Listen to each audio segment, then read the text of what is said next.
Talk Everlasting, Chapter 23. It was the longest day, mindlessly hot, unspeakably hot, too hot to move or think. The countryside, the village of Tree Gap, the wood, all lay defeated. Nothing stirred. The sun was a ponderous circle without edges, a roar without a sound, a blazing glare so thorough and remorseless that even in the Foster's parlor, with curtains drawn, it seemed an actual presence.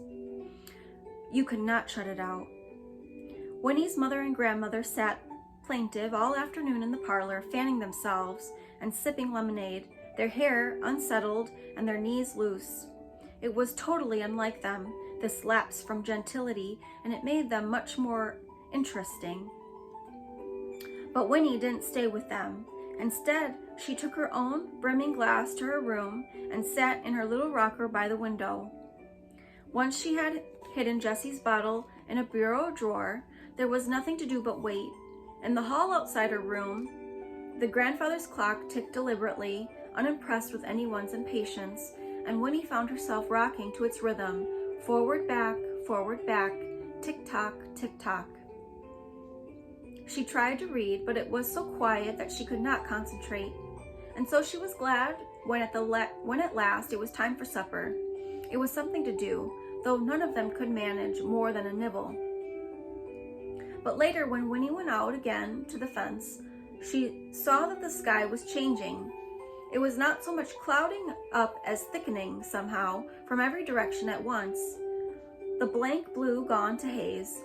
And then, as the sun sank reluctantly behind the treetops, the haze hardened to a brilliant brownish yellow. In the wood, the leaves turned underside up, giving the leaves a silvery cast. The air was noticeably heavier. It pressed on Winnie's chest and made her breathing difficult. She turned and went back into the cottage. "It's going to rain, I think," she told the prostrate group in the parlor, and the news was received with little moans of gratitude. Everyone went to bed early, closing windows firmly on their way, for outside, though it was almost dark, shreds of the hard brown-yellow light lingered on the rims of things, and there was a wind beginning.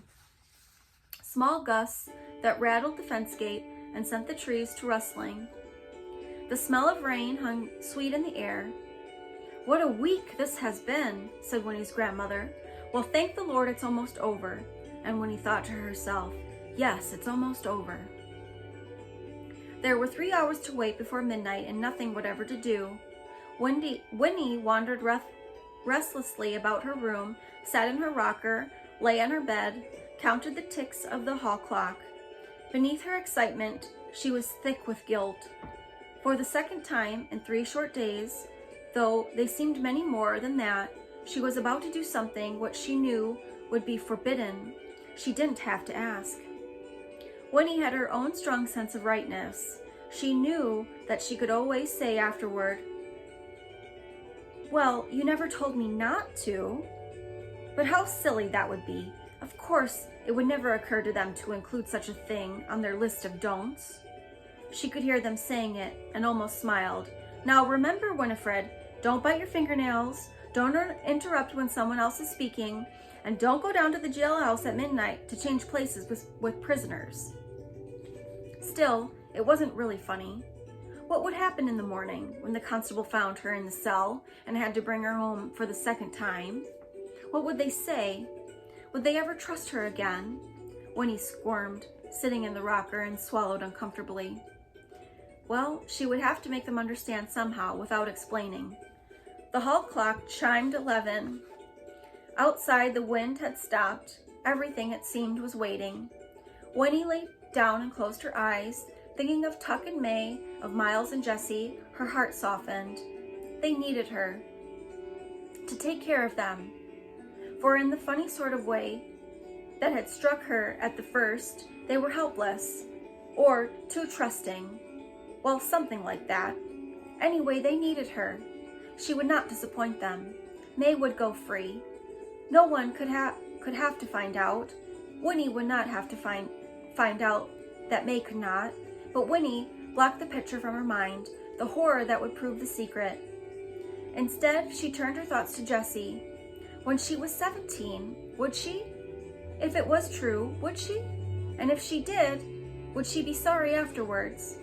Tuck had said, it's something you don't find out how you feel until afterwards.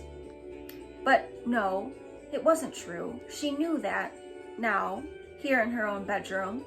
They were probably crazy after all, but she loved them anyway. They needed her. And thinking this, Winnie fell asleep.